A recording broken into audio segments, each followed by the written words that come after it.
디모데전서보다 좀 더 개인적인 그런 내용들이 나오고 주기를 보면 뭔가 모르게 좀 목회적인 유언과 같은 그런 내용들이 나옵니다.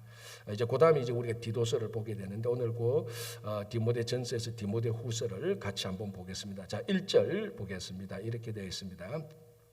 하나님의 뜻으로 말미암아 그리스도 예수 안에 있는 생명의 약속대로 그리스도 예수의 사도된 바울은, 자, 바울이 자기가 사도라는 것을 말하고 이 사도된 것이 어떻게 사도되었느냐를 말하고 있습니다. 다시 하나님의 뜻으로 말미암아 그리스도 예수 안에 있는 생명의 약속대로 그리스도 예수의 사도된 바울은, 자, 하나님의 뜻으로 됐고 그리스도 예수 안에 있는 생명의 약속대로 바울이 사도가 되었다는 것입니다. 자, 그럼 바울이 사도되는데 자기 의지와 자기 뜻과 자기 마음이 있습니까? 없습니까? 없습니다. 참 특이하게도요, 우리 뭐냐면은 미국이나 이런 교육을 보면은 무엇을 강조하는가 하면은 너가 이거 하고 싶으냐? 너 하고 싶은 거 이거 해. 너 잘하는 거 이거 해. 그리고 내가 아주, 그러니까 뭔가 하면은 자꾸 그 한 사람의 마음을 동기부여를 시킵니다. 그 굉장히 중요한 교육이 맞아요. 그런데 이 우리가 신앙생활에 있어서 하나님의 일을 할 때 당연히 동기부여가 중요합니다. 그러나 이 동기부여는 자기 개인적인 유익을 위한, 그리고 자기 취향에 맞는 동기부여하고는 근본적으로 다르다는 것입니다. 이게 참, 그러니까 어떨 때는 우리 신앙에서 사역을 하는 것하고 세상에서 어떤 일을 하는 것하고 근본적인 이 출발점이 다르다는 겁니다. 자, 바울이 사도된 것은 내가 이제 그 율법을 버리고 예수를 만나서 이제 예수의 내가 일을 하겠다. 내가 결단하고 이거 하면 참 좋겠다. 자기가 뜻을 세우고 계획을 세운 거 아닙니다. 그러니까 어떻게 말하면 좀 이렇게 말할 수 있죠. 우리가 주님의 일을 하는 것은 능동성이 아니고 가장 근본적인 것은 수동성입니다. 자, 미국 교육은 굉장히 강조하는 게 뭡니까? 능동성이 아닙니까? 굉장히 셀프 모티베이션, 자기가 막 동기부여가 되고 그거 하고 싶고, 이게 교육 면에서 굉장히 좋은 거예요. 저는 이걸 부정하지 않습니다. 그러나 우리가 신앙에 들어오면 주님의 일을 할 때는 내가 하고 싶다고 해서 하는 게 아니고 내 뜻과 계획이 있다고 해서 하는 게 아니고 이거보다 더 근본적인 건 뭡니까? 하나님으로부터 나와야 되는 겁니다. 자, 만약에 내가 이거 하고 싶다라고 하고 내가 이거 좋다라고 하는 거라면 누가 십자가를 지겠습니까? 여러분, 사람이 아무리 근본적인 동기가 있고 자기가 어떤 뜻과 계획이 있어도 죄인된 인간의 근본적인 동기는요, 십자가를 안 지는 거예요.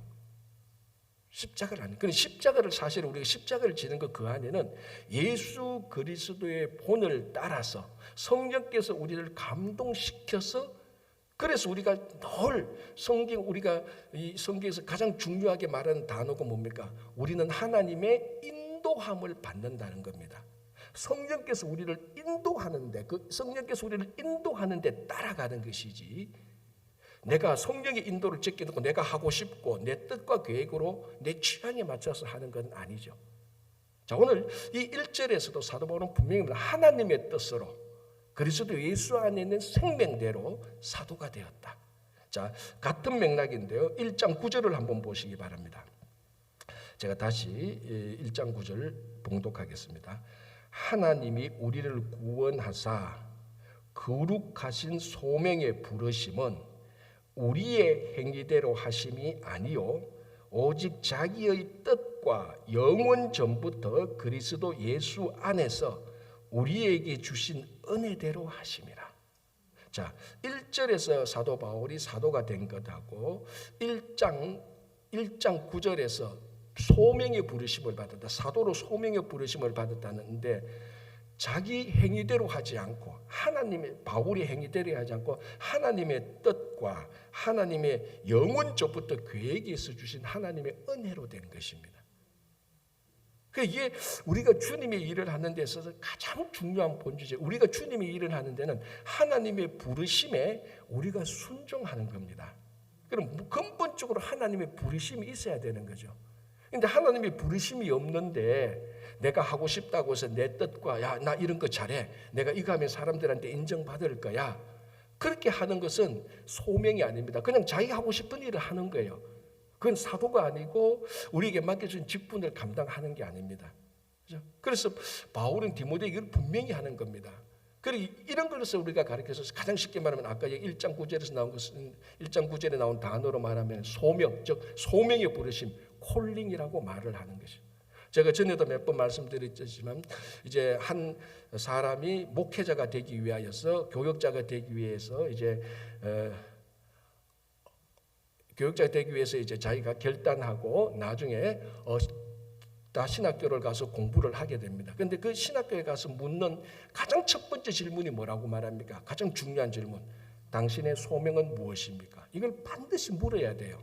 반드시 우리 그 노예도 가면은 안수받기 위한 후보생들을 오면은 우리 후보생들에게 질문하는. 저는 천없이도 제일 먼저 묻는 게 이겁니다. 이제 그때는 안수받기니까 전도사님 아닙니까? 전도사님 소명이 있으십니까? 묻습니다. 가장 진부한 질문이에요. 어떻게 보면은 가장 진부한 질문이고 가장 평범한 질문인데 저는 가장 중요한 질문이라고 생각합니다. 목회를 해보면은 어렵고 힘들 때마다 이걸 내가 세상 말로 때리치워 해 말어 갈등할 때 끝까지 지금까지 붙들고 온 것은 소명이에요. 하나님께서 부르시면 내가 순종했지. 그것이 계속 붙들고 이거는 목회자뿐만이 아니라 모든 직분자들이 똑같은 것이에요. 뭐 여기 사도된 바울은 이걸 여러분 이렇게 장로된 나 누구는 권사된 나 누구는 집사된 나 누구는 무엇으로 우리 주님의 부르심, 주님의 뜻과 계획에 의한 것입니다. 그래서 이 직분이 거룩한 거예요. 거룩한 겁니다.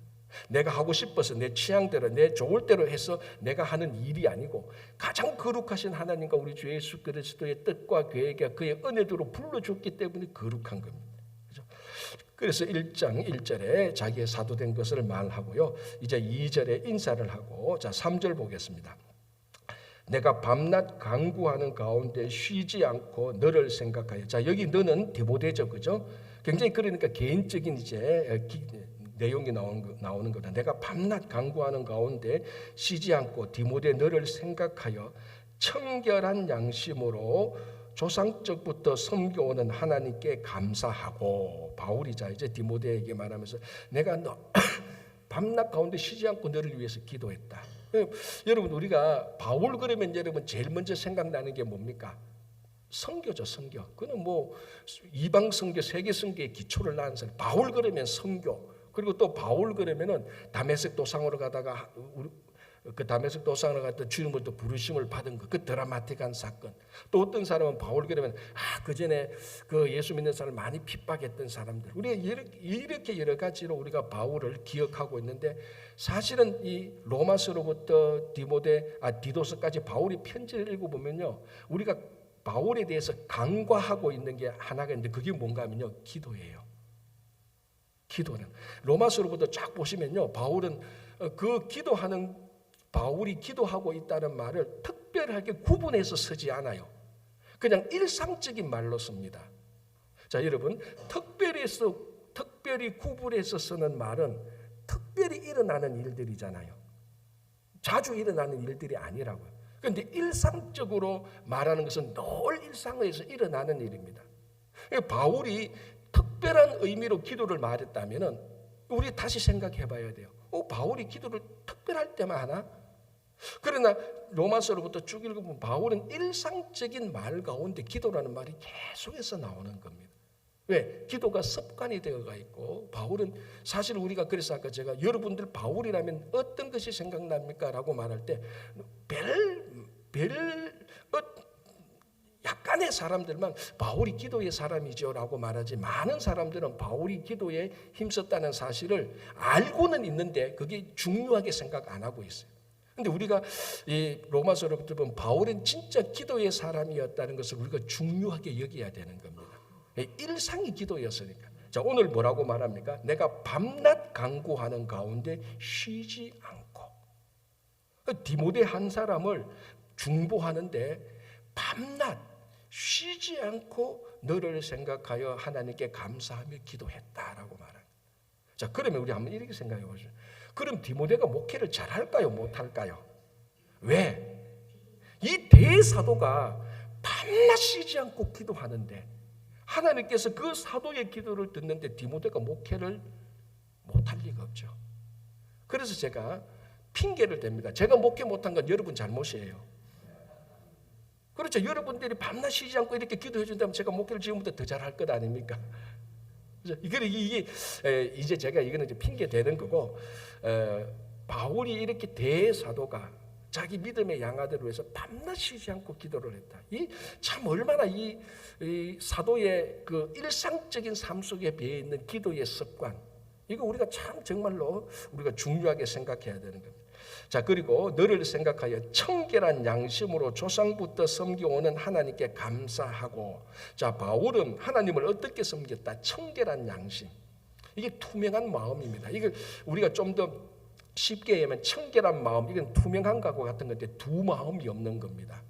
청결의 반대는요, 불결이 아니에요.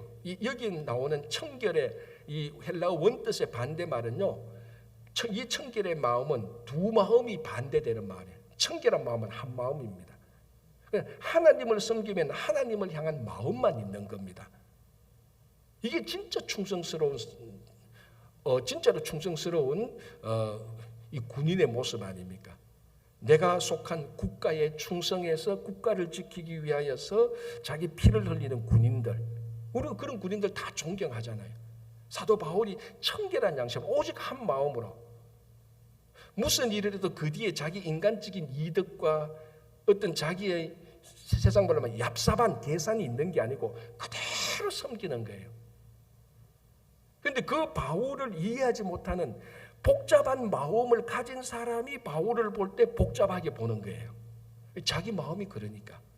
그래서 바울은 말하는, 내가 청결한 양심으로 조상적부터 섬겨오는 하나님께 감사한다. 자, 4절 볼게요. 내 눈물을 생각해. 누구 눈물? 디모데 눈물.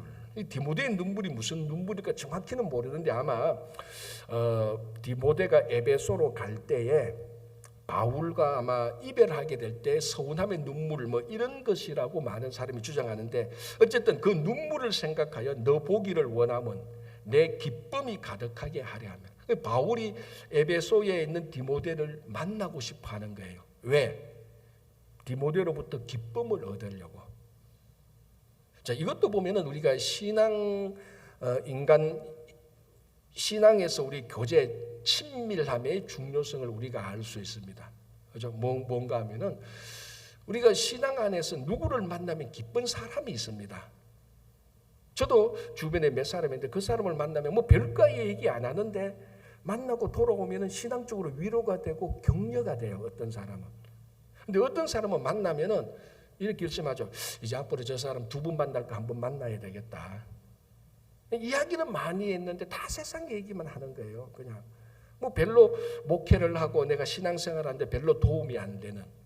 그러나 어떤 사람을 만나면은 야, 내가 신앙생활을 더 열심히 해야 되겠다. 위로도 격려도 받고, 내가 한 것에 대해 위로도 받는 그런 사람들이 있습니다. 근데 바울은 보통 보면 우리가 이런 경우는 디모데가 바울을 만나서 기쁨을 얻고 위로를 얻는 겁니다. 왜? 아래 사람이 대사도 바울을, 자, 이 디모데 후서는 바울의 노년 때 썼는 편지입니다. 이때는 이제 바울이 많은 믿는 자들로부터 제가 지금 방금 말하는 대사도의 반열에 올라간 단계예요. 자, 그러면은 이 디모데가 바울을 만나서 기쁨을 얻고 위로를 얻는데 이게 지금 반대로 말하는 겁니다. 바울이 디모데를 만나고 싶다. 왜? 야, 나도 너를 만나서 큰 신앙의 기쁨을 누리고 싶다는 겁니다. 자, 그럼 도대체 디모데가 어떤 사람인데? 자, 이제 그 다음에 5절에 나오는 겁니다. 왜 바울이 디모데를 만나서 기쁨을 얻고자 하는가 하면요, 5절에 이는 내 속에 거짓이 없는 믿음이 있음을 생각함이라. 바울이 그 믿음의 아들 한 세대 이상 차이 나는 디모데를 만나서 기쁨을 얻고자 하는 이유가, 바울이 늘 디모데를 보면 무슨 생각이 드는가 하면, 야, 어떻게 이 젊은이가 이렇게 순수한 믿음을 가지고 있을까? 왜 그때 거짓이 없을까? 그러니까 자, 보십시오. 이게 왜 바울하고 코드가 맞을까요? 요 나왔잖아요. 아까 3절에 너를 생각하여 청결한 양심으로 조상적부터 섬겨오는. 자, 여기서 청결한 양심하고 5절에 디모데의 거짓이 없는 믿음하고 같은 거예요. 그 코드가 맞는 거예요. 바울도 청결한 양심으로 뭐 사람들 오해도 얼마나 많이 받습니까? 자, 여기 15절 한번 보시기 바랍니다. 아시아에 있는 모든 사람이 나를 버린 이 일을 내가 아나니. 아시아에 있는 사람이 이 무슨 사건인지 정확히는 모릅니다. 어쨌거나 바울이 아시아에서 많은 사람으로부터 배신을 당했어요. 버림을 받았어요. 바울이 이 청결한 양심으로 하나님을 섬겼던, 그러니까 이 청결한 양심을 가진 바울을 알지 못했던, 이해하지 못했던 많은 사람이 바울을 버렸는데, 이 청결한 양심을 가진 사도 바울이 디모데를 보니까 거짓이 없는 믿음을 본 겁니다. 코드가 맞죠. 자, 이 코드가 나쁜 코드입니까? 좋은 코드입니까? 우리는 이런 코드를 가져야 되는 거예요. 서로서로. 코드 맞다고 해서 나쁜 코드 맞추면 안 되잖아요. 청결한 양심과 거짓이 없는 믿음 같은 말 아닙니까? 그래서 이 대사도 바울이 믿음의 양아들 되는 디모데를 내가 너 좀 만나고 싶다. 사람들 많이 만나보니까 전부 다 복잡하고 투명하지 않고 하나님을 섬긴다고 말하면서 자기 딴 생각 다 있고 말이지, 자기 사람들 눈치만 보고 하나님 눈치는 안 보고. 바울이 질렸거든요. 아시아에서 다 버림을 받았습니다. 근데 디모데를 보니까 이 젊은 청년이 어떻게 이렇게 순수해, 거짓이 없는 믿음을 가진 디모데를 보고 내가 좀 기쁨을 누리고 싶다라고. 여러분, 주변에 이런 사람 한두 사람은 꼭 있어야 돼요. 여러분, 내가 가다가 매일 안 만나도 되고 1년에 뭐 자주 안 만나도 돼요. 1년에 한두 번만 만나도 이런 사람을 만나서 위로를 받고 격려를 받으면 여러분 신앙에 큰 유익이 되는 거예요. 자, 그러면 또 우리 또 질문이 생기죠. 자, 보십시오. 바울이 디모데를 만나서 기쁨을 얻고 싶어 한다. 도대체 디모데의 믿음은 뭐냐? 거짓이 없는 믿음이다. 자, 그럼 이 거짓이 없는 믿음이 어떻게 디모데에게서 생겼냐는 겁니다. 자, 5절 다시 볼게요. 이는 내 속에 거짓이 없는 믿음이 있음을 생각함이라. 이 믿음은 먼저 내 외조모 로이스와 내 어머니 유니게 속에 있더니 내 속에도 있는 줄을 확신하노라. 자, 이 디모데의 믿음이, 거짓이 없는 믿음이 어디로부터 나왔습니까? 저 위에까지는 안 가고 외할머니가 자기 어머니가 디모데에게. 자, 우리 알잖아요. 유대인들은 신앙의 교육은 모계 쪽으로 오는 거다. 그죠? 물론 아버지가 그렇다고 해서 안 중요하다 그런 건 절대 아닙니다. 자, 이 디모데는 어머니는 유대인이고 아버지는 헬라인이에요. 그래서 어머니 유니게 또는 유니스가 이 디모데의 믿음과 신앙 교육을 책임지고, 이 유니게는 또 누구한테 받았는가 하면 자기 어머니로 받아요. 모계 교육이죠. 그러니까 가만히 따지면 누가 훌륭한 사람이에요? 할머니와 외할머니와 어머니의 믿음이 좋은 거예요. 이게 지금 계속 이어지는 겁니다.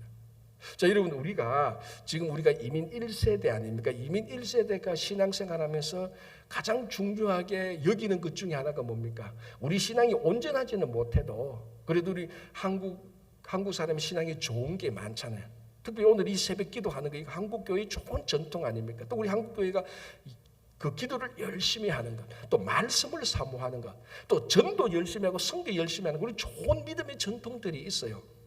이런 것들을 다음 세대에 잘 물려줘야 되는 것이 우리 1세대의 책임입니다. 그런데 외조모 로이스와 유니게와 디모데를 보면 이게 굉장히 잘 흘러갔던 하나의 샘플을 보게 됩니다. 이걸 바울이 다 알거든요. 야, 너는 참 거짓이 없는 믿음이다. 이건 너가 외할머니 어머니로부터 받은 것이라고 말하면서 뭐라고 말합니까? 확신한다. 그래서 여러분, 이렇게 보면 아버지는 약간 좀 마음이 편하죠. 좀 편하죠. 우리 자식 안 좋은 건 엄마 책임이지 내 책임이 아니야라고 면피할 생각하지 마시고, 이 결국 자녀 신앙은 일단은 부모 책임이다. 여러분, 책임을 뭐 징계하고 심판하려는 게 아니고 거룩한 책임을 우리가 가졌으면 좋겠다. 이런 것들을 이제 보면서 우리가 다시 한번 신앙에 결단하는 겁니다. 자, 6절. 그러므로 내가 나의 안수함으로 내 속에 있는 하나님의 은사를 다시 부릴 듯하기 위하여 너로 생각하게 하노니. 자, 여기서 이제 우리가 안수에 대해서 정말 이게 뭐 진짜 아주 복잡하고 할 말도 많은데 이 안수는 대체로 크게는요 2가지 목적입니다. 첫 번째는 그 직분을 인정하는 것, 공개적으로 공식적으로 직분을 세울 때 안수를 해왔었습니다. 그러니까 목사가 될 때는 반드시 안수를 받죠.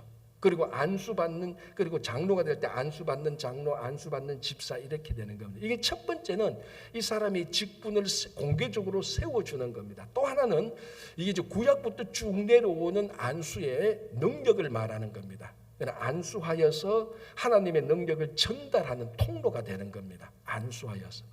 그죠? 그런데 여기서 이제 바울이 디모데에게 안수하는 것은 너의 은사를 좀 더 활성화시키기 위해서 하는 이런 것이다.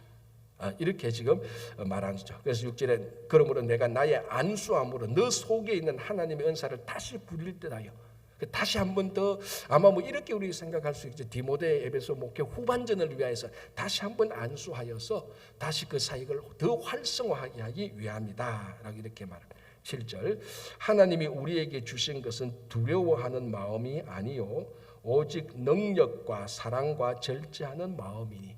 그러니까 여러분 근본적으로 하나님은 우리에게 두려움을 주지 않습니다. 물론 우리가 잘못하고 우리가 이런 일을 하면은 하나님으로부터 심판을 받는다, 이런 두려움이 아니고 뭔가 모를 공포나 괴기스러움 거나 인생에 살아가는데 염려하거나 걱정하는 이런 것들은 대체로 다 하나님으로부터 오는 것이 아니라는 것입니다. 자, 하나님이 우리에게 주신 건 두려워하는 마음이 아니다. 자, 여러분 지금 여러분들이 걱정하고 염려하는 것들 한번 잘 생각해 보십시오. 또는 두려워하는 것들을 잘 생각해 보십시오. 이게 하나님으로부터 나온 것입니까? 가만히 보면은 나의 탐욕으로나 나의 죄성된 마음에서 나오는 게 대부분이에요. 그래서 진짜로 우리가 하나님을 믿고 섬긴다면은 지금 우리가 가지고 있는 걱정과 염려와 두려움은 한순간에 싹 사라질 때가 있습니다. 자, 그리고 뭐라고 말합니까? 오직 능력과 사랑과 절제하는 마음이다. 자, 8절 그러므로 너는 내가 우리 주를 정언함과 또는 주를 위하여 갇힌 자 된 나를 부끄러워하지 말고. 그래서 많은 사람들이 이 디모데후서는 바울이 로마 감옥에서 썼던 마지막 편지라고도 봅니다. 그렇다고 해서 이게 옥중서신으로는 분류되지 않습니다. 목회서신으로 분류되는데요. 여기 보면 주를 위하여 갇힌 자 된 나를 부끄러워하지 말고. 바울이 우리가 지금 복음을 전하다가 로마 감옥에 갇혔다고 우리가 지금 본다면은 이 바울이 복음 전하다가 갇힌 것을 어떤 사람들은 굉장히 수치스럽게 생각했습니다. 왜? 가장 쉽게 말하면 이런 논리거든요. 아니 복음을 전하고 하나님께서 지켜주셔서 첫 번째 감옥에 안 들어가야 될 거 아니야. 두 번째는 설령 감옥에 들어갔다 하더라도 빨리 나와야 되지 않느냐. 그러니까 어떤 사람은 이렇게 생각했습니다. 바울 저 진짜 사도 맞아? 진짜 사도를 하나님께서 감옥에 그냥 놔둘 수가 없지. 의심을 하면서 바울에 대해서 수군수군대고 바울의 사도성도 무시하게 되는 것이고, 에이 바울 저 사람 못 쓰겠어, 이렇게까지 나올 수도 있는 겁니다. 자, 만약에 진짜 제가 방금 말했던 것처럼 우리가 복음을 전하는데 복음을 전하는 하나님께서 지켜주신다. 그래서 아예 감옥도 안 가게 하고 감옥도 가도 금방 나오겠는데, 물론 하나님도 그렇게도 하십니다. 분명히 그렇게도 하시죠. 실제로 우리가 그런 간증도 듣고 실제로 우리가 또 복음을 전하다 보면은 정말 하나님께서 보호해 주신 것을 많이 느껴요. 그러나 어떨 때는 우리가 다 알지 못하는 하나님의 섭리 가운데서 복음을 전하다가 말할 수 없는 고난을 당할 때도 있습니다. 그렇다고 해서 하나님을 의심하거나 복음을 전하다가 고난당하는 것을 부끄러워할 필요가 없는 거죠. 지금 바울은 그거를 말하는 겁니다. 바울이 복음을 전하다가 감옥에 갇혔는데 어떤 사람은 바울에 대해서 부끄럽고 수치스럽고 불명예스럽게 여겼다는 겁니다. 바울이 보니까 우리가 복음을 전하다가 고난을 당한 것은 당연한 거다. 이건 부끄러워할 것이 아니다라고 그렇게 지금 디모데에게 말을 하면서, 무슨 의미가 있는 거면 디모데야 네가 에베소에서 목회할 때 너가 고난도 당할 수도 있을 거다. 어쩌면 나처럼 감옥에도 갈 수 있을 거다. 그거 부끄러워할 일이 아니다라는 겁니다. 우리가 신앙생활 하다가 고난을 당하는 것은 부끄러워할 일이 아닌 거예요. 정확히 말하면요, 신앙생활 하다가 고난을 안 당한 게 부끄러운 일이래요. 왜? 진짜 신앙생활을 제대로 하고 교회 공동체를 위해서 제대로 세우려면요, 거기는 반드시 고난이 당하는 겁니다. 고난이 다가오는 겁니다. 그런데 내가 한 번도 고난 당하지 않았다. 하나님께서 나를 완벽하게 지켜주셔서 난 고난하고 관련 없어. 과연 그게 진짜 신앙인가? 그걸 생각해 봐야 되는 거예요. 우리 복음을 전하는 데는 고난이 있습니다. 그러나 중요한 건 이 고난이 우리 영혼을 파괴하지 않는다는 겁니다. 오히려 이 고난으로 인해서 우리 영혼이 더 성숙하게 되고 우리가 하나님의 뜻을 더 알게 되고 십자가의 의미가 무엇인지 더 정확히 알게 되고 더 성숙해지는 것이죠. 그래서 바울은 주를 위하여 갇힌 자된 나를 부끄러워하지 말고, 자, 그 다음에 보십시오. 오직 하나님의 능력을 따라 복음과 함께 고난을 받아라. 자, 펜을 하나 꺼내십시오. 어디에 밑줄을 그어야 됩니까? 복음과 함께 고난을 받아라. 가끔 이제 여러분, 우리 요즘은 이제 시대가 많이 변해서 뭡니까, 그 액자, 기독교 액자, 저도 뭐 신방 갈 때 액자 많이 사가지고 갑니다. 그런데 보면은 다 좋은 말씀이에요. 그거 제가 나쁘다는 게 아니고 그 액자를 제가 유심히 봅니다. 어느 가정에는 뭐가 좋을까? 이제 신방을 가야 되니까 액자를 보면서 이 가정은 이게 좋겠다, 이게 좋겠다 해서 굉장히 나름대로 그 문구를 나름대로 목회자로서 결정해서 가는데, 그 신방 액자를 보면 이런 내용은 없어요. 고난과 함께 복음을 받아라. 제가 이 액자를 가지고 어느 집에 가서 떡 갖다 줬더라면은 과연 그 가정이 듣고 목사님 감사합니다 이렇게 할 가정이 몇 가정이 있을까? 목사님이 와서 신방 가서 액자를 줬는데 복음과 함께 고난을 받아라. 목사님 지금 진짜 그거를 받고 도전과 막 복음을 전해야 됐다는, 이게 복음의 신앙의 본질인 그거 깨닫는 사람은 진짜 성숙한 사람. 자, 오늘 바울은 디모데에게 말한다. 복음과 함께 고난을 받아라. 고난 없는 신앙은요, 성숙하지도 않고 진짜 신앙도 아닙니다. 그죠?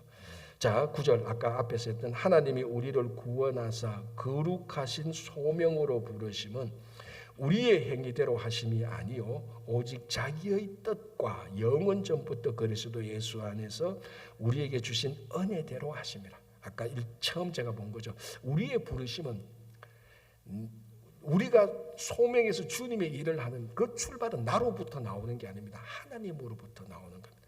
그게 진짜 이제 그러니까 하나님의 인도하심을 받아야 그게 진짜 사역이 되는 거죠. 자, 10절 이제는 우리 구주 그리스도 예수의 나타나심으로 말미암아 나타났으니 그는 사망을 패하시고 복음으로서 생명과 썩지 아니할 것을 드러내신지라. 자, 이게 지금 여기서 요 10절에서 그리스도의 나타나심, 이거는 재림을 말하는 것이고, 복음이 나오고 재림이 나타나고 사망을 피하시고 부활이 나타나고 복음으로 나타나. 그러니까 이 한 구절에 신앙의 중요한 핵심이 다 들어가 있는 겁니다. 복음이 있고 부활이 있고 재림이 있어요. 이 한 구절에. 자, 우리 구주 그 그리스도의 나타나심으로 말미암아. 자, 우리가 디모데전서 보고 앞에 편지를 볼 때 이 바울이 목회할 때 그 초대 교회 초기 교회 성도들의 중요한 관심사 중에 하나가 재림이었습니다. 그죠? 예수님께서 언제 오실까? 그게 처음에는 당대에 사도 바울도 자기 당대에 온다고 생각했다가 복음을 전하다 보니 너무 구원받아야 될 사람이 많이 남은 걸 보고 하나님의 사랑과 계획을 깨닫습니다. 이 사람을 구원받기 위해서는 하나님께서 재림을 연기시키는구나. 왜 연기시키느냐? 더 많은 사람을 구원하기 위해서. 그걸 바울이 깨닫기 시작합니다. 그래서 그 당시에는 이런 재림에 대한 것에 대해서 굉장히 사람들이 관심이 많았답니다. 초기 교회의 첫 번째. 이걸 말한 거죠. 우리 구주 그리스도 예수 나타나심으로 말미암아 나중에는 어떻게나 이 재림이 나타나는데, 이 재림의 근거가 뭔가 하면요, 그는 사망을 패하시고 뭡니까? 부활하심으로 말미암아 죽음을 이기신 거 아닙니까? 부활하신 예수님께서 재림하는 겁니다. 자, 그리고 복음으로서 복음은 부활과 재림과 함께 하는 겁니다. 자, 우리가 복음을 전하는데 거기 부활이 없다? 예수님께서 다시 오심이 없다? 물론 복음에는 이것만 있는 거 아니라 복음의 가장 중요한 것은 예수님께서 우리를 구원하신다. 구원의 소식이 있는 거죠. 이 구원의 소식의 근거가 뭡니까? 부활 아닙니까? 그래서 사도 바울이 고린도전서 15장에서 부활이 없으면은 모든 것이 헛되고 너희의 믿음도 헛되다라고 말했습니다.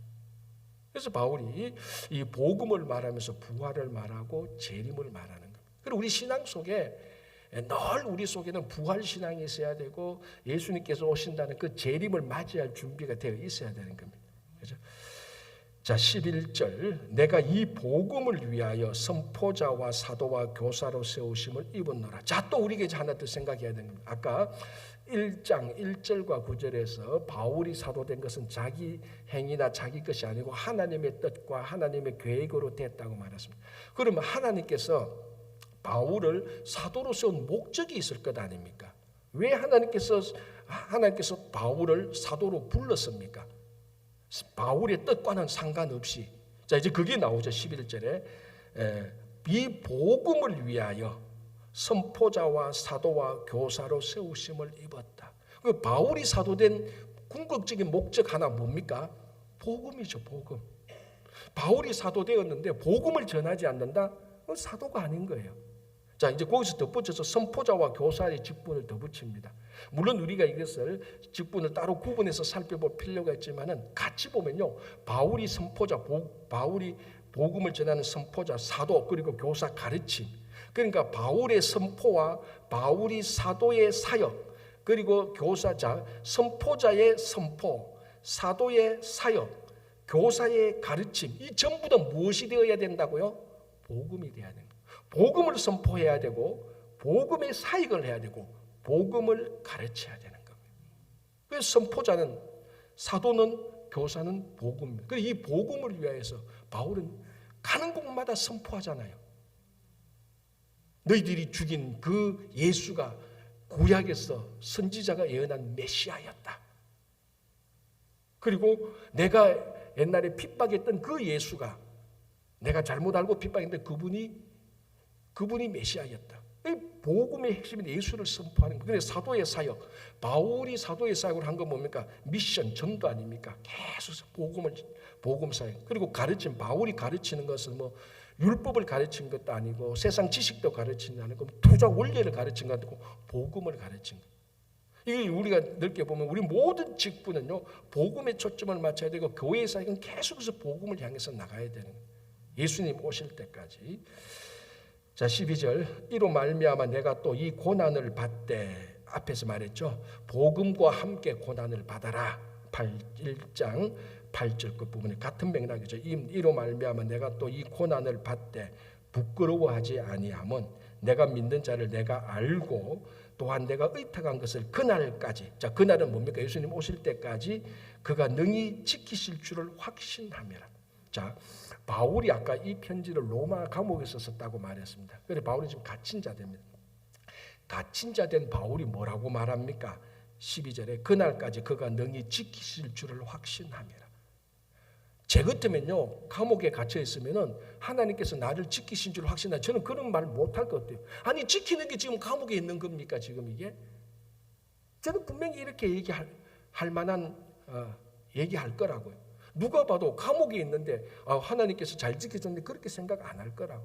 그런데 바울은 이 감옥에서 있으면서도 뭘 할 겁니까? 그날까지, 예수님께서 오시는 날까지, 아니면 내가 죽어서 예수님을 만나는 날까지 그가 나를 능히 지키실 줄을 확신한, 감옥에 있는데도 하나님이 자기를 지키고 있다고 확신하는 바울입니다. 그런데 많은 사람들은 감옥 밖에서 자기가 하고 싶은 거 다 하면서도 하나님께서 자기를 지키지 않는다고 투덜대는 사람들이 너무너무 많은 거예요. 얼마나 많습니까? 지금 우리가 다 자유롭게 살지 않습니까? 그런데도 목사님, 하나님이 나를 지키고 보호할까요? 아니, 감옥에 있는 바울조차도 하나님께서 지킨다고 지금 확신하고 있는데 감옥 밖에 있는 사람이 왜 의심이 많아서 하나님께서 우리를 지키지 않는다고 그렇게 염려합니까? 그렇죠? 자, 13절 너는 그리스도 예수 안에 있는 믿음과 사랑으로서 내게 들은 바 바른 말을 본받아 지키고. 자, 여기서 원리가 하나 있습니다. 바울이 디모데에게 말하는 거죠.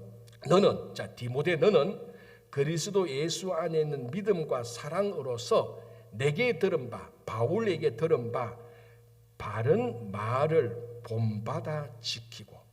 자, 바른 말, 바른 교훈입니다. 이게 우리가 어제 봤는데 디모데전서 6장 마지막 부분하고 디모데전서 1장 첫 부분하고 똑같은 것이라고 말했습니다. 디모데전서에서 바울이 처음과 끝에 교훈을 준 게 뭡니까? 디모데에게 헛된 말, 쓸데없는 말, 거짓된 신화, 망령된 말, 거짓 교훈에 창념하지 말라. 그로부터 떠나라는 것이었습니다. 그게 디모데전서에서 바울이 굉장히 디모데에게 중요하게 가르친 교훈, 목회 교훈이었습니다. 자, 그거하고 같은 맥락이죠. 13절에 너는 내게 들은 바른 말. 이 바른 말은 뭡니까? 복음입니다. 복음. 그리고 복음에 관련된 신앙의 교훈들, 우리가 어떻게 하면 복음으로 살까라는 그겁니다. 그 바른 말을 본받아 지키고. 자, 본받아 지키고라는 말은 이 속에 담겨 있는 의미는 뭐죠? 본받아 지켜라. 바울이 디모데에게 본을 보여준 겁니다. 본받아 지키려면 본이 있어야 되잖아요. 근데 본을 누가 준 겁니까? 바울이 디모데에게 준 거예요. 그래서 바울이 디모데에게 준 바른 교훈, 복음, 그것을 내가 너에게 본을 보였으니 이것을 받아서 지켜라. 자, 이게 우리 성도들의 핵심 아닙니까? 거짓된 교훈들, 잘못된 허망한 말들, 그로부터 다 우리가 빼고 우리가 복음을 지키는 것. 이것이 정말로 중요한 거죠. 자, 그리고 14절, 우리 안에 거하시는 성령으로 말미암아 내게 부탁한 아름다운 것을 지켜라. 자, 이것을 어떻게 지키라고요? 성령으로 지켜라. 우리 안에 거하시는 성령으로 말미암아 너에게 부탁한 아름다운 것을 지키라. 자, 15절, 아시아에 있는 모든 사람이 나를 버린 이 일을 내가 안 하니 그 중에는 부겔로와 허모게네도 있느라. 아까 제가 말씀드린 것처럼 바울이 아시아에서 어떤 일인지 모르겠지만 배신을 당해서 버림을 당했습니다. 그런데 그 바울을 배신한 사람 가운데 누가 있다고? 부겔로와 허모게네. 이건 디모데도 아는 사람입니다. 디모데도 알고 바울도 아는 사람. 이 사람도 있다. 바울이 굉장히 여기에 대해서 아픔이 있었다는 거야. 이 두 사람의 이름을 기록하고 있는 거 보니까. 자, 그럼 반대로 이제 16절에 원하건대 주께서 오네시보로의 집에 긍휼을 베푸시옵소서. 오네시보로의 집. 자, 이 사람은 누군가 하면 그가 나를 자주 격려해주고 내가 사설에 매인 것을 부끄러워하지 아니하고 로마에 있을 때 나를 부지런히 찾아와 만났다. 아까 제가 바울이 로마의 감옥에 갇혔을 때 디모데 후서를 썼다 얘기했는데, 이때에 오네시보라는 사람은 바울을 부끄러워하지 않고 틈만 하면 가서 위로하고 격려하고 해줬던 사람. 그러니까 앞에 있는 부겔로와 허모게네하고 완전히 다른 사람이죠. 완전히 다른 사람이죠.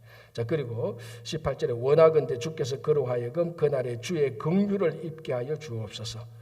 또 그가 에베소에서 많이 봉사한 것을 너가 잘 아느니라.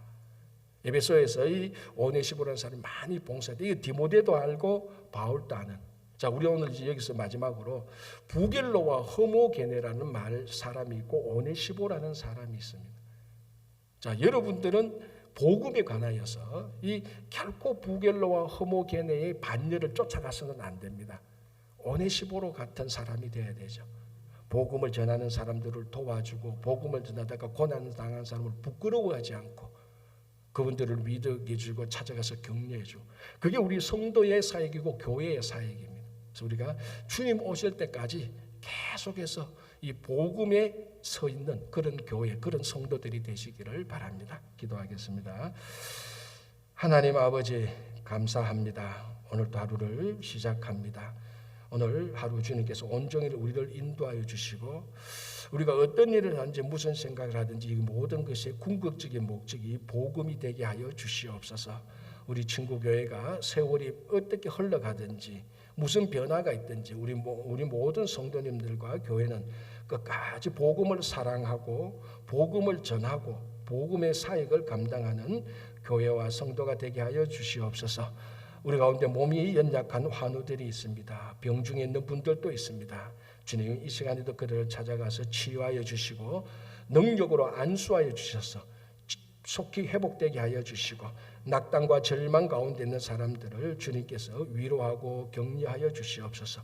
우리 자녀들 방학 중에 있습니다. 이 방학 가운데서도 믿음이 많이 자라고 건강히 자라게 하여 주시고 특별히 이번 방학에도 작년처럼 썸머스쿨을 하고 있습니다. 잘 진행되게 하여 주시고 모든 일들이 어려움 없이 막힘 없이 끝까지 진행되게 하여 주시옵소서. 수고하는 모든 사람들 함께해 주시고 또 8월에 있을 우리 주일학교 여름 성경학교와 여름 수련회를 위하여서 또 주님께서 인도해 주셔서 이런 사역들을 통하여서 우리 자녀들이 복음의 사람이 되게 하여 주시옵소서.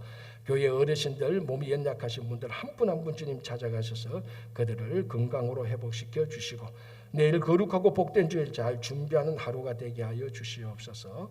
예수님 이름으로 기도합니다. 아멘. 자, 이렇게 기도하시고